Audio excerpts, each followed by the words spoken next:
Hey, good morning. Welcome to another episode of Bubba Tango's Project Restoration, where we find the perfect boat to restore. So I'm breaking this episode down into a couple different videos. We're talking about laying out a budget and a spreadsheet.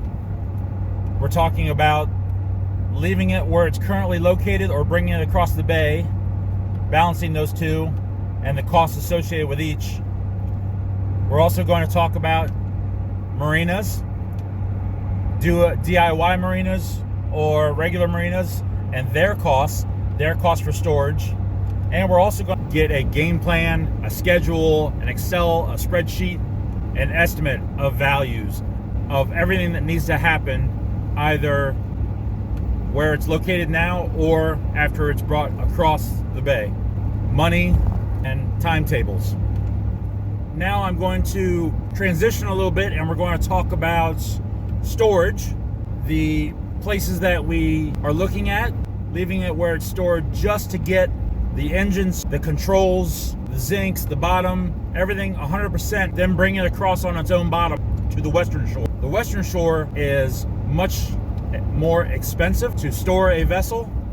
That's why the thought of leaving it where it's currently located on the Eastern Shore, that much more appetizing. Do you leave it where it's currently stored, do the majority of the work, or do you get the immediate functions to operate and bring it across the bay closer to where I live and work? So the logical thing would be, you got to think about it. Yes, it is much cheaper on the Eastern Shore, but I would most likely get less stuff accomplished because you have to drive 2.5 to 3 hours in order to get to the vessel.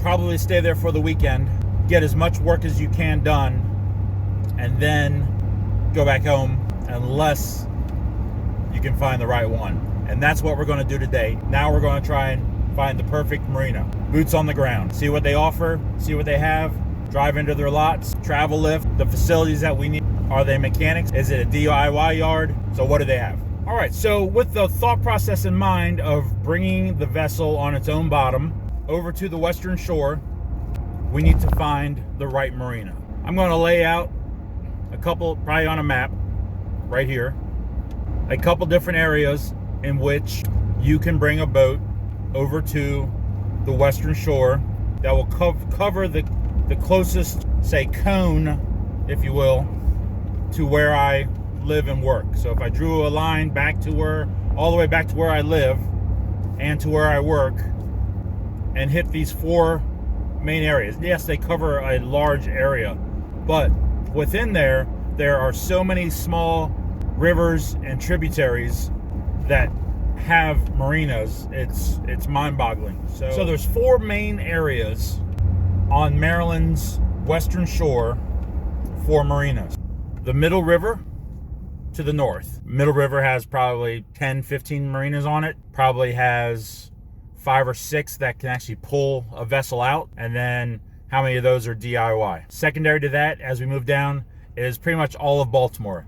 The Patapsco River. We have up into Baltimore City. There are probably, there's a lot of smaller marinas. There's lots of large marinas that are just dockage where they can't pull out your vessel, and there are some as you move down south, down where the Patapsco meets the Chesapeake Bay in an area called Glen Burnie and Pasadena. There's a ton through there as well, and that is where probably a majority of smaller, maybe mom and pop marinas that we need to look at.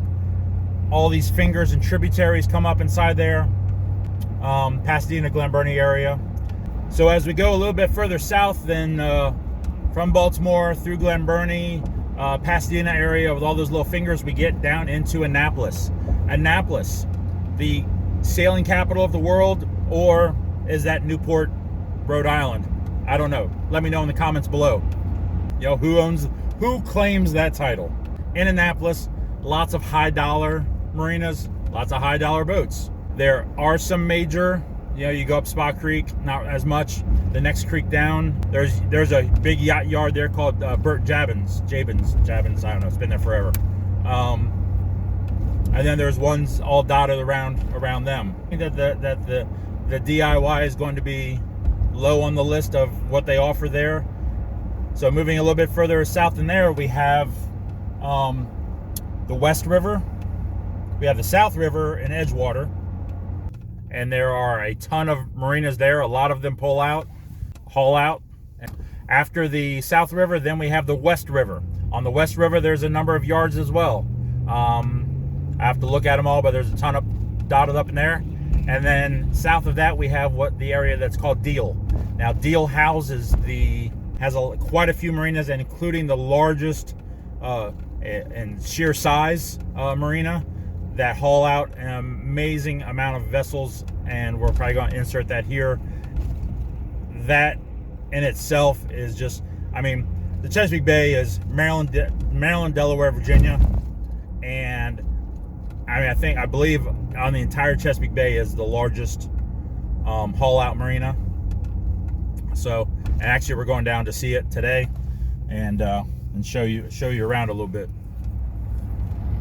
All right, so at this point we've gone up to Spa Creek in Annapolis, and we saw Bert Jabin's yacht yard. We drove down through the South River, went to Liberty Marina, crossed over Liberty Marina, and now we're heading down Route 2 and Muddy Branch Road. On the way, we just passed Road River Marina, and now we're heading south towards Shady Side and Deal and Galesville. So, and they're on the West River, and then you have Deal. So we'll look at a couple different places down there, and just get a little synopsis for the types of places that I'm looking at for to put a boat at a DIY yard, and we'll go through, and maybe I'll just create a list of all the DIY yards that are available, and go from there. So there are roughly 6 marinas located right here in Deal. We have Harbor Cove Marina. We have Hidden Harbor Marina. And these two I didn't know were large enough to handle vessels with fly bridges, etc., because I didn't think you could fit under the fixed bridge that was up here. So that's on me, but there's plenty of vessels that I'm looking at that have fly bridges on them. So we'll go down here around the corner.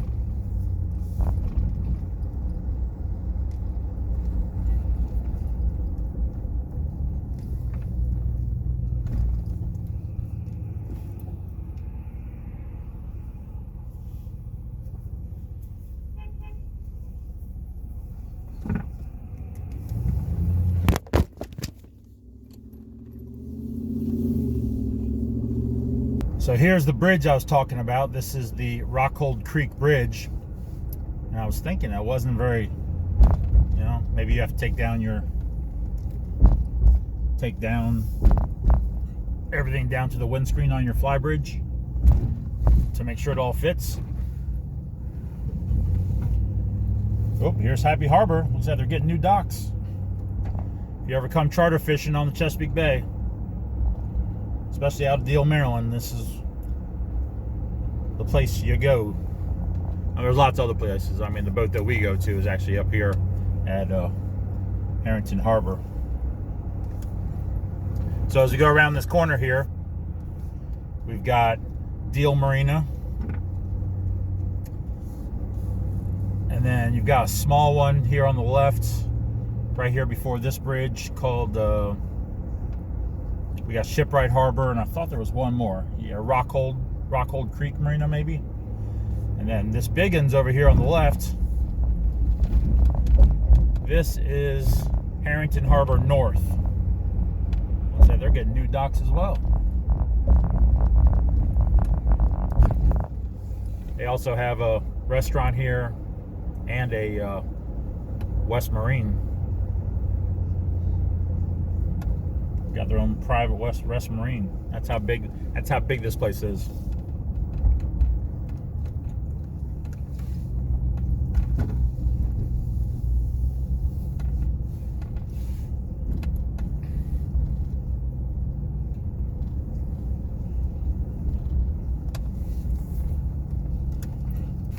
Talk about big travel lifts.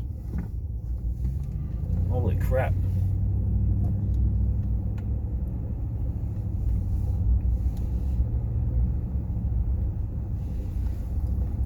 Now you can go up any one of these aisles.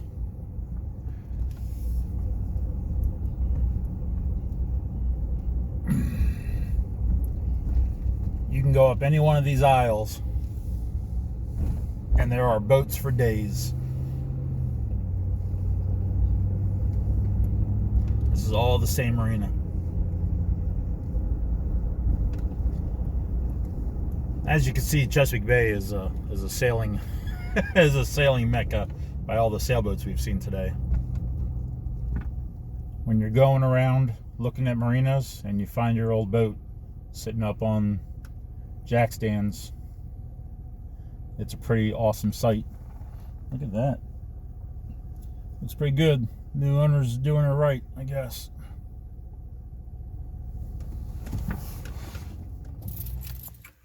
All right, well, I'm going to wrap this portion of this video up right here. It's the day's getting pretty long, and sun's going down. I hope you enjoyed what you saw today.